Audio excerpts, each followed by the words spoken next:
Welcome back to the Alts Podcast. I'm your host, Horatio Ruiz. We bring you industry leaders and creators to give their insights on the rapidly changing and exciting world of alternative assets. Opinions expressed on this podcast by the host and podcast guests are for informational purposes only and should not be considered investment advice. Podcast hosts and guests may maintain positions in the offerings discussed in this podcast.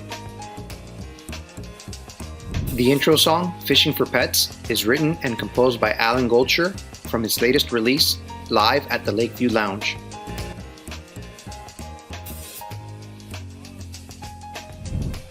Hey guys, thank you for joining me on the podcast. Today I spoke with Joe Burrill, the founder and CEO of Just Website Brokerage. Joe brokers online businesses and in consecutive years now has been named the best-selling broker on Flippa, the marketplace for online businesses. In essence, Joe is one of the most successful brokers in the world. Today, he talks about how he started with a $700 website and is now brokering millions of dollars in deals. I hope you enjoy my conversation with Joe. All right, guys, thank you for joining me on the podcast today. I'm trying to connect the dots with our guests here, and we've had some really great episodes as far as like online real estate. So we started off with Slade Michalik with domain names. We've talked to Victor Ma about domain names. And we also talked to Michael Berezlovsky about, online businesses and his foray into domain names. And today we have another amazing guest, Joe Burrill. He is the most successful broker on Flippa, 2 years running now. So welcome on the show, Joe. Thank you very much, Horatio. Pleasure to be here. Absolutely. And for those, the uninitiated, Flippa is an online marketplace for online businesses. That's right. And Joe has, risen through the ranks and really is one of the more successful brokers out there. Really, we could say because of Flippa's stature, with what they do, one of the most successful flippers, in the world. So much to start off with, Joe. Let's just start off with kind of, how you got into online businesses and how you worked kind of your way up the ladder. Absolutely. So when I started buying and selling businesses, I should probably go back a little further. So before I started all of this, I was a customer service officer for the government in Queensland Transport over in Australia. And I built up a bit of a nest egg of money that I wanted to figure out a way to invest. I ran across Matt and Liz Rard, who run eBusiness Institute, as it's called today. And I basically did a course with them, which ended up me being top of the class of 2012. So we're going back, this is 10 years now. So I was in my early 20s and I was just really excited to kind of get into this whole thing.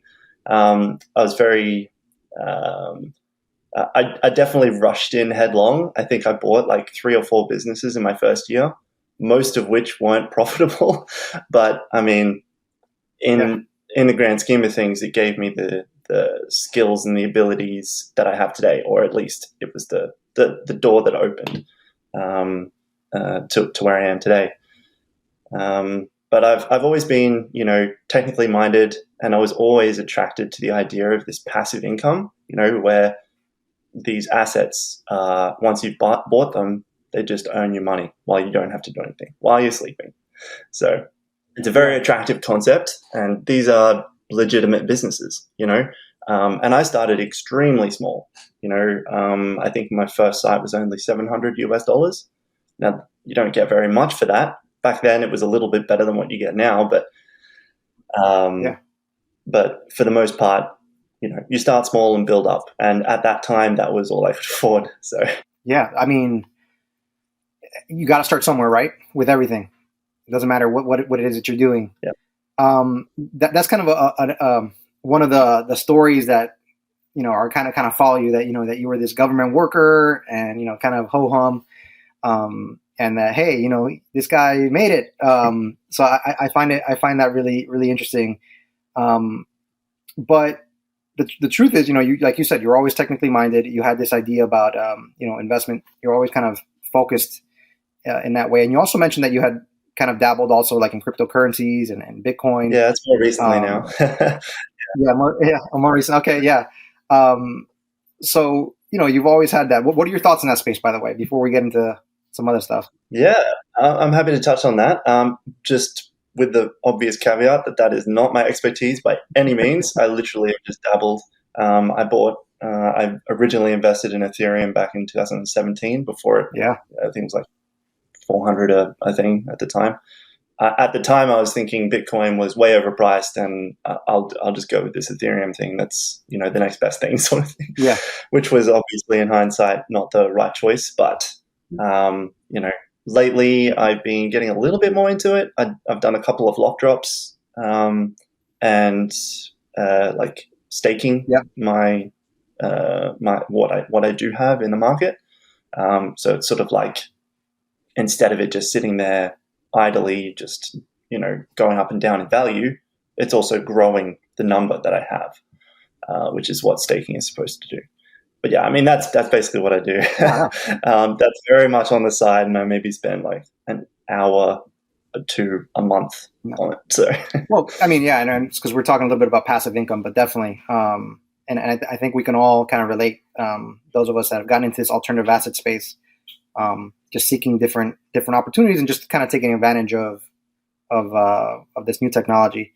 And I really think, I think online businesses kind of fall in that realm because, maybe a lot of people, through the pandemic, wherever they are in the world, right, their life changed, in one way or the other, whether it was because they were staying at home longer, they didn't really want to go back to that office job. And so, there's that opportunity with, like you mentioned, these online businesses to kind of be your own boss, if you know what if you kind of get into it. Let's talk about that. You start off small, but I know it took you a couple of years to kind of really start being successful. And I'm wondering, how that that course that you took, how that really helped kind of kickstart, your whole journey here, and what it was about it that made you stick to it. So as in like what kickstarted my journey into brokering. Yeah, like so you mentioned that you did the course, the eBusiness Institute course, and so I'm wondering how that helped you. That course helped you kind of on your journey, in terms of like maybe support, getting support for online brokering or for online. It was massive. I wouldn't be where I am today if it weren't for Matt and Liz and everything that they did for me. It was absolutely huge. I did other things as well. I dabbled and I got information from elsewhere, like I think SPI, Paplin, Niche Pursuits, a few other places sort of like that, where I just sort of gained inspiration from. I also had at the time sort of like I suppose you could consider it a mindset coach, someone who helped me kind of get my head around, the more mental aspects of running a business and like getting in your own way and stuff like that. So, I grew a lot in those first few years, partly because of that mindset stuff that we did. Interesting.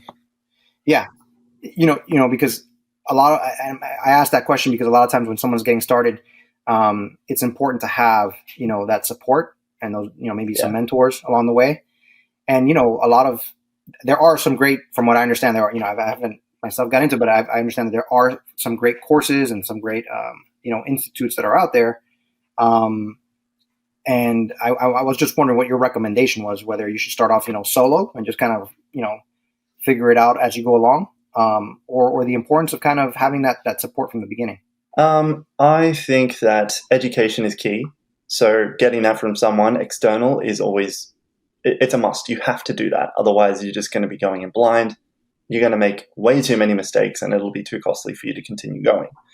There will be mistakes along the way, regardless of what you do. This is the key. And I think that's something that a lot of people don't realize, especially early on. Like they just see the money and they go, it's going to be all, everything's going to work out. And, I'll just, of course I'm going to make my money back. And then as soon as they run into their first pitfall, they give up and they go, oh, it doesn't work. And this is something that I saw a lot when I was in the early times when I was in this course. A lot of people just gave up. They just didn't commit, and they didn't stick with it long enough. Like my little brother did the course with me, and he was the same. He didn't stick with it. He didn't really try very hard, and it was just, it's too hard, and then gave up. It happens in any industry, right? With anything, any jobs even. Can you give me some examples of kind of what that early journey was like when you were acquiring these businesses? Like you said, $700, you don't get much, but you took advantage of that, right? You kind of had an idea of what to do with these businesses. How do you make an online business that you purchased for $700? Yeah. How do you make that, profitable or marketable to resell? Like, what are some of those strategies? Yeah. Okay. So most of those first sites were just learning tools for me. I started getting profitable and essentially went from I would just double. I would try and improve the income, improve the traffic, and at that time I was just throwing stuff at the wall and seeing what stuck. Over time, I eventually refined what I was, the niches that I was in and the things that I wanted to do, or that you can do to grow these businesses. And then the end goal would always be to sell. So you set the business up to sell. Good documentation, good, profit and loss, good everything. Like thinking with the end in mind was very important for me with all of the business that I owned. What does that, any specifics there in terms of like the documentation? So you're talking about like the monthly revenue, the traffic, kind of like, any links that you might be adding to a site? What are the specifics there? Well, the monthly revenue early on was pretty small. I think for that $700 site, it was like $50 a month or something. But then, when you go to sell it, I was usually able to sell for significantly more than what I bought them for. So regardless of what the traffic or the trend, even sometimes I would buy a business and it would come down a little, and I would still be able to sell it for more than I bought it for, just simply because I had my ducks in a row.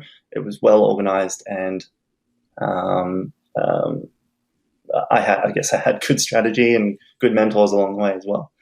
So, but in terms of specifics, what I would usually try and focus on was like, all right, let's just say if it only had one revenue stream, so say it was just an AdSense business. All right, well, how else can we monetize this? Can we maybe add some affiliate products in here? Can we expand the topic? Obviously, traffic was very important, working on the SEO on the business and,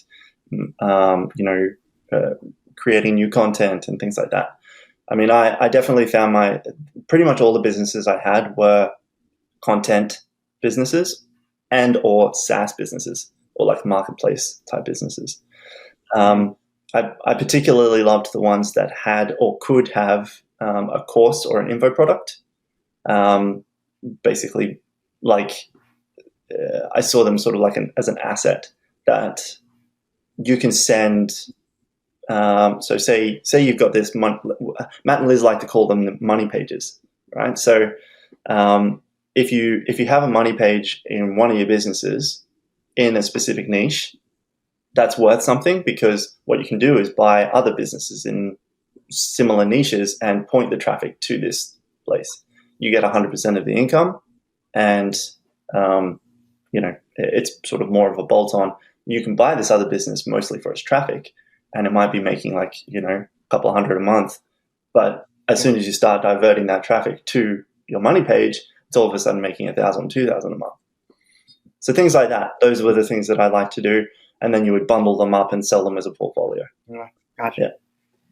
Yeah. Was there ever any point in time when like you had these businesses and you were like, man, this is still providing some good revenue. It kind of hurt to let it go? Yes, there were a few of those, especially the big ones that were sort of like, you always have your winners, in the portfolio, and the ones that do really, really well and just keep going up and up and up. And it's like, oh, when should we sell? When should we sell? And, it's difficult to pinpoint exactly when the best time to sell is. And sometimes you sell too early, sometimes you sell too late. It just depends. And I think that, I can think of one that was a portfolio of two car review sites that I had. And they probably one of the biggest sales that I did personally. It was in the six-figure range. And this was obviously towards the end, before I became a broker myself. And I was like, should we hang on to these? It was obviously my biggest earner. And, but in the long run, I do still stand by the decision to sell, just simply because that infused other investments that we then made moving forward. So, Yeah, absolutely. So you worked as, you worked you're revamping these online businesses, and you got to the point where you realized, that maybe people were coming to you right now, and they were interested in you kind of brokering deals for them. What made you pivot there, in terms of like, you had all this success revamping these online businesses, you kind of, you have become an expert in that field, and now you're pivoting out to where your role changes. Now you're a broker, maybe even slightly like a consultant, right? Yeah, well, that's a big part of it, giving advice to people and showing them where to go and stuff like that, and what. So, I mean, the reason why I pivoted was, like I mentioned before, I realized pretty early on that my superpower with the growth of the portfolio was when we sold. The majority of the profits we made was when I sold. And I essentially just doubled down on that. It took me a little while, though, to realize that brokering was that avenue. I just thought that was, it was the most fun part of the business for me as well. So Flippa actually reached out to me pretty early on and asked, like, they had obviously noticed my activity on their platform and considered me a super user, even a super seller, I think they called it back then, even back then, before I became a broker. And they offered me a position to basically be a broker on their platform. And I turned it down initially, just simply because what I'm doing is working. Why would I change? And then, I don't know, I did a bit of soul searching and realized that, I enjoy it. Why would I not double down on it? So I brokered, I think, one or two sites. One of the first ones I did was an e-commerce business, which was a whole nother thing because I never had actually run an e-commerce business. Even now, I still haven't run them. I understand them a lot better than I did back then because I've broken many since then. But it was just a whirlwind, and I wasn't convinced straight away if it was something that I wanted to do. But then I had 2 or 3 really significant successes, not big businesses, still 5-figure businesses. So, under 100K. But the amount of work that it took for me to sell those for my clients it really wasn't very much. And so I just went with it. I'm like, okay, let's see where this goes. And before I knew it, I think probably 2 years after that, this was in 2018, 2017-ish, somewhere around there. Before I knew it, I was selling up all the businesses I owned and focusing on the brokerage more than ever. Yeah. I mean, and so you're selling on Flippa, but you also have your own page, your own site, your own business, Just Website Brokerage. Yeah. And I imagine that you use the Just Website Brokerage, use that, kind of brand on Flippa. Yes. Why is there a need for a broker in online businesses? Very good question. So Flippa is well known for people who you can go to Flippa right now if you've got a website that's making money or whatever, or even a domain name. You can go there and sell it yourself, no problem. But the problem with doing that is that, one, you don't have the recognition, you don't have the trust, and you don't have the experience. So all of those things I bring to the table. I manage the entire listing from start to finish. So, fielding buyer questions, all of that kind of stuff. There's a bit of work to begin with. So like, you have to supply me with all the information that I need to properly sell the business for you, which can take a week or so. And then I obviously compile that all into buyer-friendly formats and send them through to all of the interested buyers, and then eventually negotiate a deal.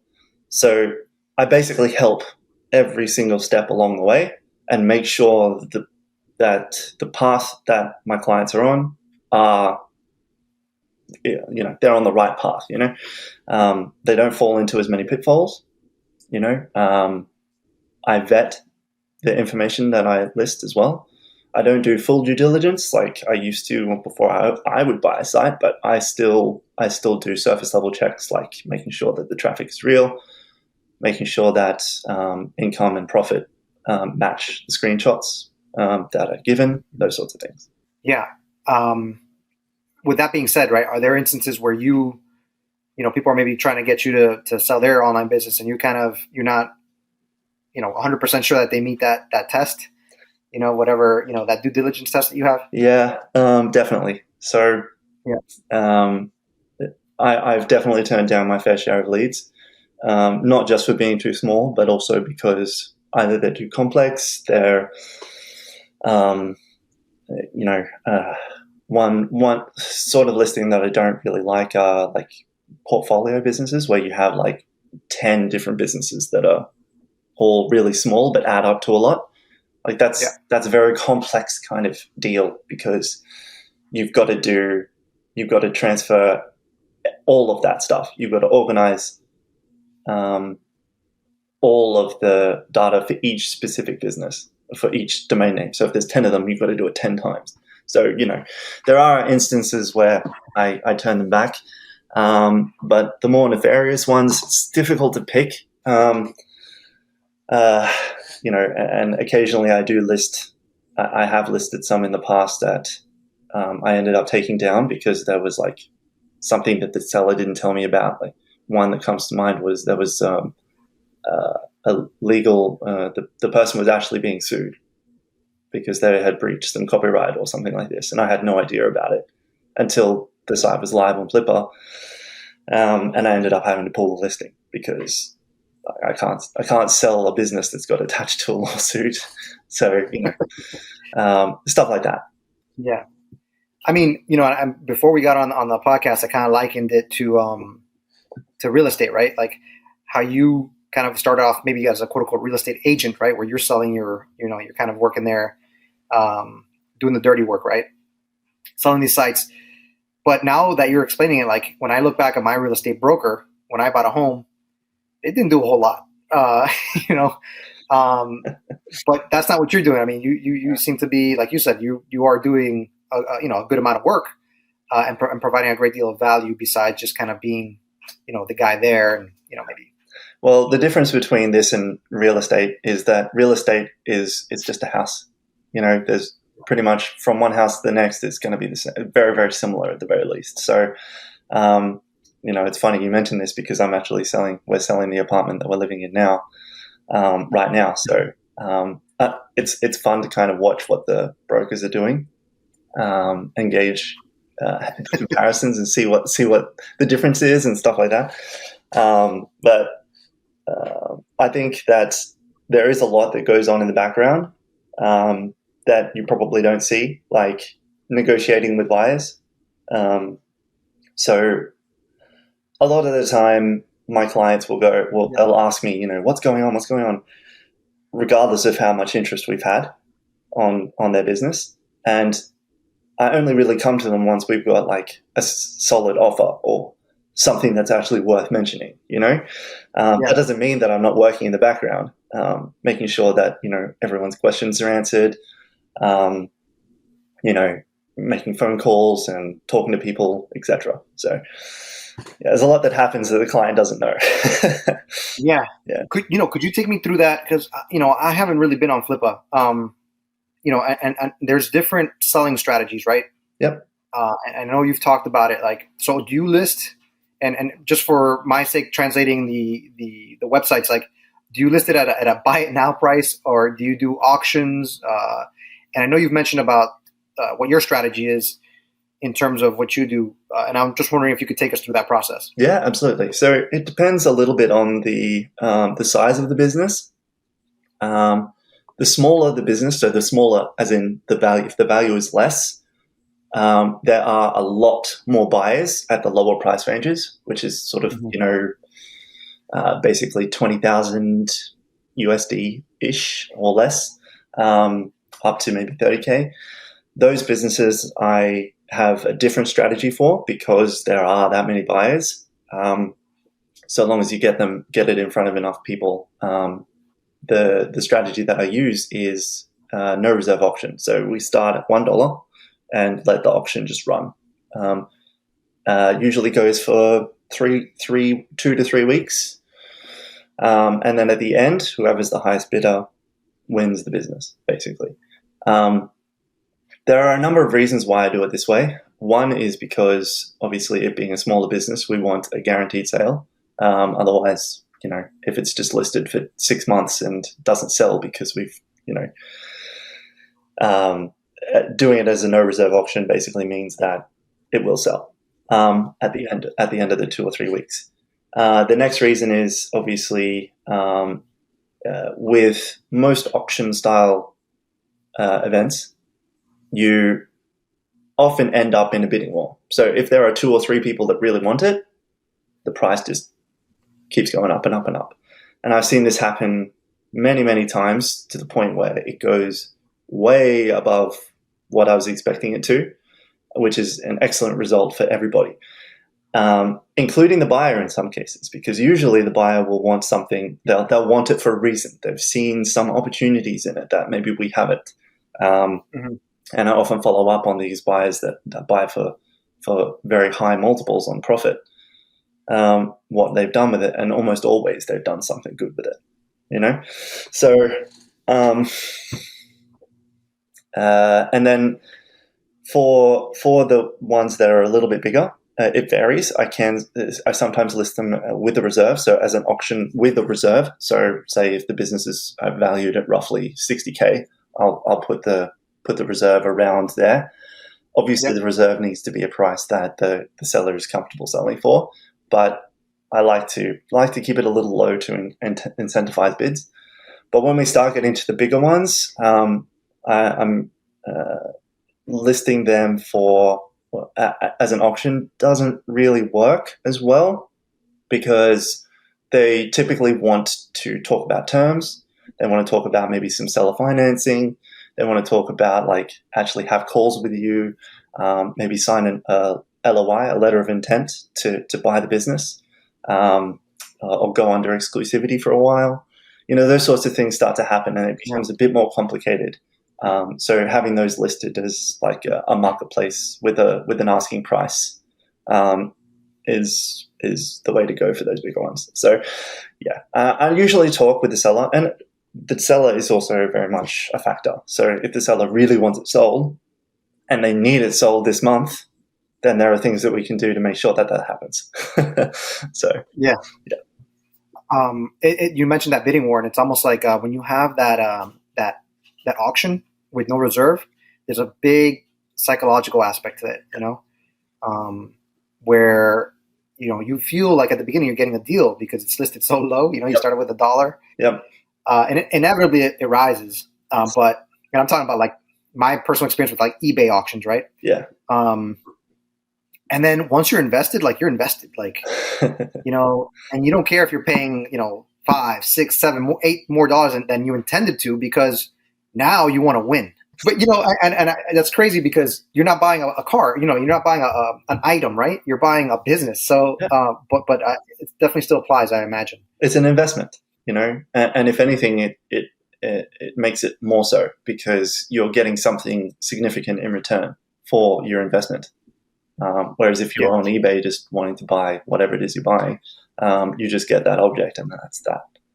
But I mean, then again, it does sometimes become emotional. I've seen it happen, but that's not the goal. The goal isn't to really trick the buyer. That's not why I do it.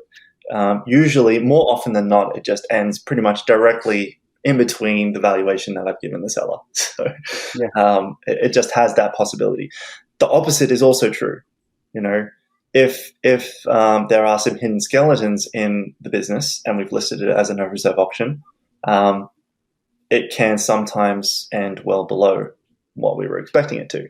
And you have to sell because there was no reserve. So there is a risk involved, and it doesn't always pan out. But I mean, I give it the best possible chance regardless. So, if it was going to sell for 5,000 or 10,000, and I had listed it or expected it to sell for double that or something, chances are, if we had listed it with a reserve for that amount, it wouldn't have sold to anybody. Do you know what I mean? Right. So the result from those no reserve options often is pretty much the best that you can hope for. It's almost like it's true, price discovery when you do that. You kind of, it really is what the market is asking for. Even though somebody in some cases might have gotten a better deal just by buying it, at the ask buy now price or whatever. If that was an option. Yeah. So for someone interested, in starting with in either buying a business, right, or even maybe starting with their own sort of online business, what does the marketplace look like now? I mean, you said you started basically 10 years ago. How has this whole industry changed in that time? A lot. So back when I first started, you could quite easily pick up a business for 10 times the monthly profit. So if it was making 100 a month, you would be able to buy it for 1,000.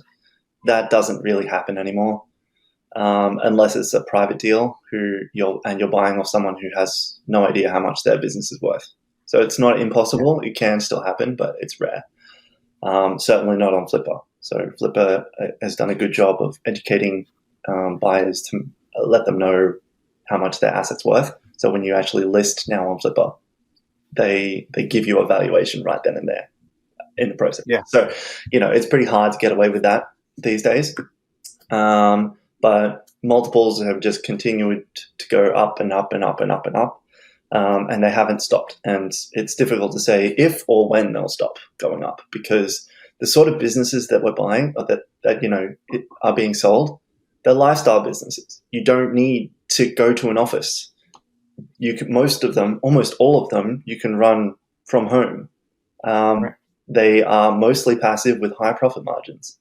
There's so many good things about them when you compare them to traditional businesses, like brick-and-mortar businesses. They're still valued in a lot of cases less than those. And this is excluding those tech startup style stuff. But then, that's debatably also, those usually have fixed offices and stuff like that you would also be purchasing. So that's not the range that I'm in, to be perfectly frank. My range is, mid 5 figures on average. So that's sort of the area that I'm playing with at the moment. And, pushing up into the mid 6-figure range these days as well. So as I get more experience doing this, the deals just keep getting bigger and bigger and bigger. So I imagine that obviously you're not the only one on Flippa. You have other people, other brokers on the site. Mm-hmm. Is that a lot of it too? Broker to broker business. How involved are you with the actual sellers and the actual buyers? Who are you actually dealing with mostly? Depends on the stage. So early on, when a client first comes to me, it's all about me and the seller. So I'm talking to the seller. I'm doing it's just back and forth with the seller.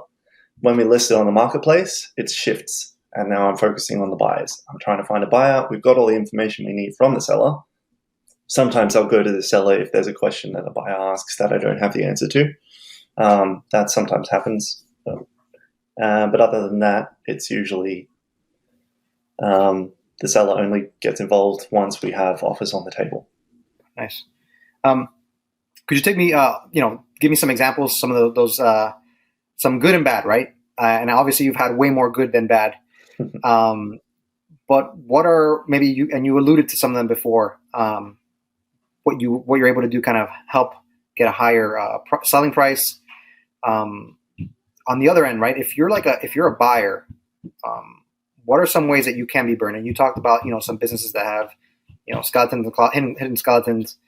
How prevalent is that, and how important is it then to really go through a trusted source? Good question. So, I mean, like I mentioned before, I do service level due diligence. So I'm making sure I vet the numbers. I make sure everything is above board from the surface. It is the buyer's responsibility to do their full due diligence before they purchase. But that's not my responsibility, and I make that crystal clear in my listings. When that happens, if, say, for example, that would be a bad thing if there are some skeletons, and I'm always transparent. If something comes up and I wasn't aware of it, I'll post a public comment on the listing, make sure that everyone is aware.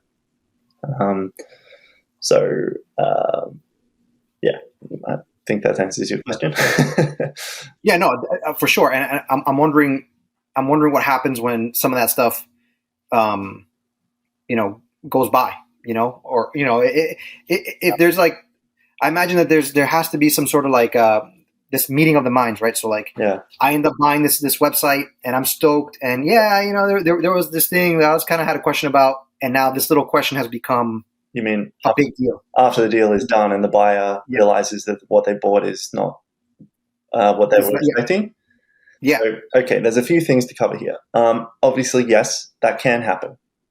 And that's why it's the buyer's responsibility to make sure that they do their due diligence and they know what they're buying. There is, in every single deal, an inspection period, usually for 7 days. This is done after after all of the assets are transferred to the buyer. So the buyer has control of the business, and it's basically just a period where they can check to make sure that they have everything and that everything is claimed. Everything is what was claimed. So, they can start seeing the money come in. And if things don't look right, that's the time to ask questions. That's the time that basically they're allowed to pull out of the deal if things don't stack up. Okay.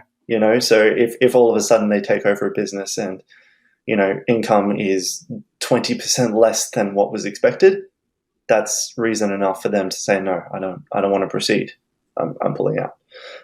So it's a 7-day period, and that's basically your chance there as the buyer to pull out if you're not comfortable. But you should be comfortable because you should have done your due diligence beforehand. For sure. Joel, I got some parting questions. The first question would be, say someone wants to follow your footsteps, right? They're interested in learning how to either, even just start a passion project, start an online business, a content online business, right? Mm-hmm. That they're just passionate about, and see, hey, maybe I can monetize this and maybe I can get some passive income from there. Maybe some people want to take the next step there, and that's, buying multiple businesses and then changing them. And then finally that the step you took, which now you're dealing with exclusively as a broker. Mm-hmm. What are some ways that somebody can start with you? What are some, resources that you recommend? All right. So first off, there is no substitute for experience. You need to get in and start getting your hands dirty. I recommend to most people who are interested in actually owning and operating these sorts of businesses to build one themselves first, so that they understand, let's just say you're interested in content businesses, buy a domain name, whether from Namecheap or wherever, install WordPress and just play around with it. Just mess around. Don't have to. It's sort of like a learning experience. Watch some tutorials on YouTube or sign up for a course or something like that. Just to sort of get your toes wet and just make sure that it is something that you want to proceed with. And then after that, you can start getting more serious and, okay, I like this. This makes sense. I understand it now. Let's dig in and I want to buy an asset. So obviously one of the biggest benefits of buying one instead of building one is that you skip that first phase. I've built many businesses, content businesses in my, that was part of what I did. I didn't always just buy and then sell. I would build and then sell. And I would say I probably had a hit rate of maybe 25% of the businesses that I actually started. A lot of them didn't take off. And for reasons it's difficult to pinpoint, you know. So buying a business from the start means that you are buying one that has already passed that first hurdle. It's already profitable. It's making money. It's got traffic. So that's then something that you can do with. You can expand it from there and play with the monetization and things like that. So awesome. And I'm sure even though you had a 25% hit rate, that experience that you got from building those other sites was also pretty good experience, Yeah, of course. And, like I said, experience is the key. If you, the more you do, the more you learn. Yeah. And then I guess the last thing, we talked about Flippa a lot. I really want to talk about, your business, just website brokerage. People can go there as well. Mm-hmm. Where can they reach out to you? Where could they kind of find out a little bit more about your profile and everything? Yeah, absolutely. So my website is justwebsitebrokerage.com. I service both buyers and sellers. So if you have a business that you've got to sell, that you're curious about selling or just want to know how much it's worth, there's a form you can fill in that just gives me enough information to let you know how much it's worth, and whether or not we can, move ahead together and come up with strategies and stuff like that. The minimum is $10,000. So if it's valued at $10,000 or more, I'll usually represent you. That usually looks like $300 per month in profit, give or take, as a minimum. If you're a buyer, I obviously list a lot of businesses. Like at the moment, I think I have like 10 or 11 businesses for sale on Flippa. There you can join my mailing list and submit your criteria on there. So it's just website brokerage /buyers, and that will basically put you on the list, and you'll only get deals that are suited to your criteria that you've input on the form. Awesome. Yeah. And Joel, best of luck as well. I know that you just became a dad. Yeah. A couple months ago. What's that been like, man? It's been crazy. Absolute whirlwind. So it's our first, and we're he's 8.5 months old now, so he's crawling around all over the place and just being a little trooper. He's the best. Is that what made you realize you're like, we need a bigger place? Maybe we need to move out of the apartment? Absolutely. Yes, that is a big part of it. So he's actually, we put a room together for him in what is essentially a walk-in closet. No, this isn't going to work. We need something bigger. So, yeah. So funny. Yeah, man, it's great. It's great. Changes your life and something else to work for, right? So absolutely. Yeah, massive. Joe, it was great talking to you. It was great, meeting you, and best of luck, man. And I'm sure maybe we'll keep in touch. Maybe we can check in again in 6 months, a year, or something. Just kind of have those check-ins and see how you're doing. I would love that, Horatio. Yeah, very much appreciate it, and thank you for having me on the show. Oh, our pleasure. Thank you for coming on. Have a great day. You too. Learning about any industry gets me excited, but at the heart of it all is how successful players manage to stick with it. And it's definitely one of the lessons that Joe talked about. I don't know about you, but the idea of content sites producing revenue streams has got me thinking. A big thanks to Joe for joining me on the podcast, and a big thanks to you for spending part of your day with us. If you enjoyed today's episode, let others know about it or leave a review or a comment. Until the next time, take care.